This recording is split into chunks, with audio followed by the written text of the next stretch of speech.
বাইরে এত পুলিশ দেখলাম, আমাকে ধরলে তো মারি বলবে না স্যার। স্যার যেরকম করে পারেন আমাকে একটু বাইরে করে দেন না। মারে ফেলায় আসলি তো, খুব মন খারাপ লাগতেছে স্যার। মাকে ফেলে এসেছো? কোথায়? হাসপাতালে ফেলায় আইছি স্যার। হাসপাতালে? কোন হাসপাতালে? ঢাকা মেডিকেলে। এই যে কিডনি আছে না, তো দুটো কিডনি মার নষ্ট হয়ে গেছে। ডাক্তার বলেছে যে আমাকে আর কিডনি কোনো কাজে লাগবে না। এই কথা তুমি আমাকে আগে বলোনি কেন? কোন ওয়ার্ডে? ওয়ার্ডে না, ওই যে বারান্দার মুদিন স্যার টাকা পয়সা নেই, সামান্য জমি জমা ছিল।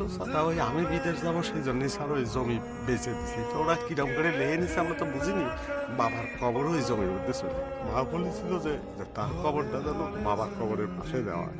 মা মরে গেলে মার কবর বিরাম করে দেবো, করে দেবো স্যার। মার কবরটা স্যার করে দেবো স্যার, একটু বাড়ি করে দেবো স্যার।